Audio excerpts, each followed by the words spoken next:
Дрезден стал третьим городом нашего большого автопутешествия и первым, где мы задержались более чем на одну ночь. Слишком уж хорошо о нем отзывались побывавшие там, и мы решили потратить полноценный день, чтобы убедиться в красоте одного из самых популярных мест Германии собственными глазами.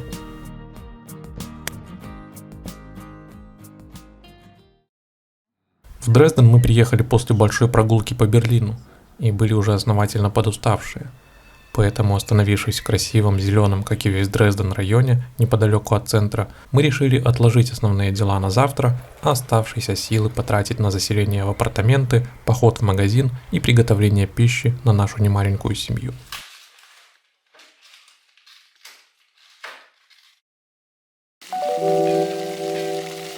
Солнечным утром следующего дня, уже выспавшиеся, мы выдвинулись в сторону исторического центра, который располагался по другую сторону реки. Симпатичный бульвар, ведший к мосту, оказался на удивление нетуристическим, хотя и здесь было что посмотреть. Например, церковь Дрейкёнингскирхе, черная 80-метровая колокольня которой привлекла нас еще издали. Церковь трех волхвов или трех королей. Возведена в 18 веке, в годы войны была разрушена и затем из обломков отстроена заново.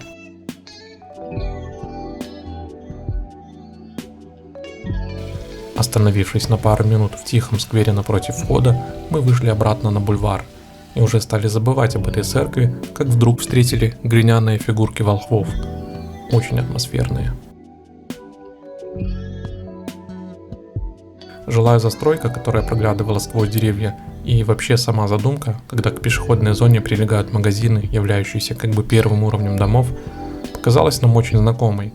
И это неудивительно, ведь Дрезден был частью ГДР, страны, перенявшей в том числе архитектурные черты советских городов.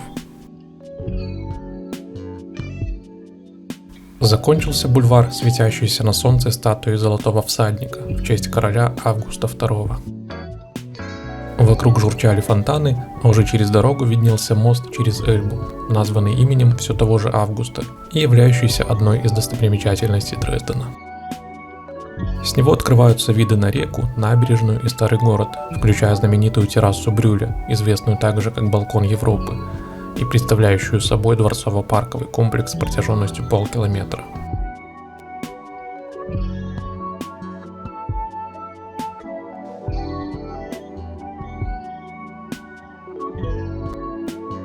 Выйдя на Дворцовую площадь, мы слегка растерялись от обилия красоты вокруг. Стоящие вплотную друг к другу собор, Королевский дворец и здание земельного суда просто не оставили нам шанса на вдумчивый осмотр. Единственное, о чем мы знали, что большинство этих зданий было восстановлено из руин после бомбардировок 1945 года. Начали мы с самого простого – зайти в собор. Официальное название этого внушительных размеров сооружения – Кафедральный собор Святой Троицы. В немецкоязычных странах такого рода соборы имеют историческое название Хофкирхе или придворная церковь. Здесь обычно хоронили членов княжеских фамилий. Дрезденская Хофкирхе была построена в XVIII веке по проекту итальянского архитектора Кьявери. В годы войны была разрушена крыша и часть стен, но к 1962 году собор был полностью восстановлен. После осмотра главной площади и собора хотелось небольшой передышки, которая по моей задумке должна была случиться внутри дворцово-паркового комплекса Цвингер, по соседству вот с этим впечатляющим зданием оперы.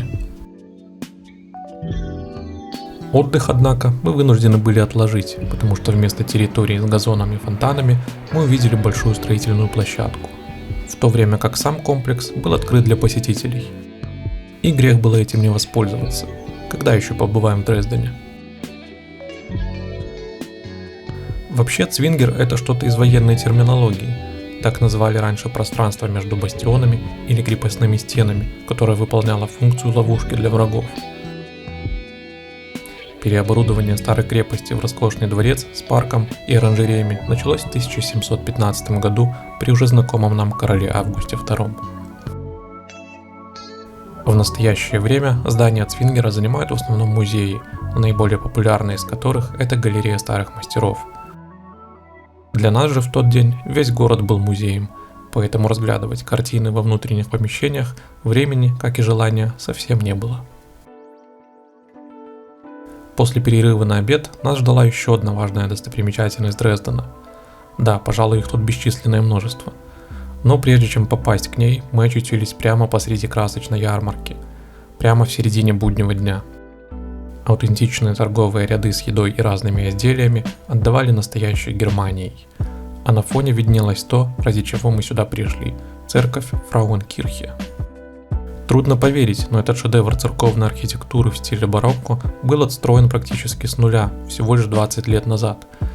Дело в том, что стоявший на этом месте красивейший собор 18 века был полностью уничтожен англо-американской авиацией в феврале 45-го.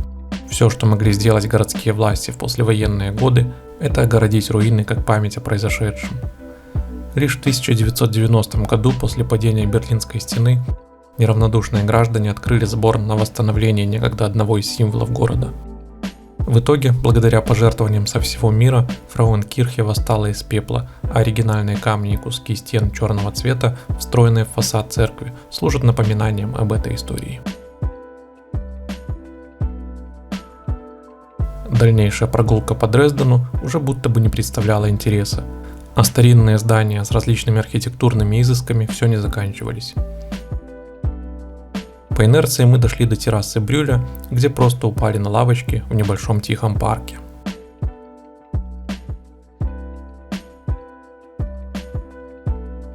Дети играли на траве, а мы с женой и мамой просто смотрели на реку и огромную статую лисы около необычайно величественного здания Министерства образования.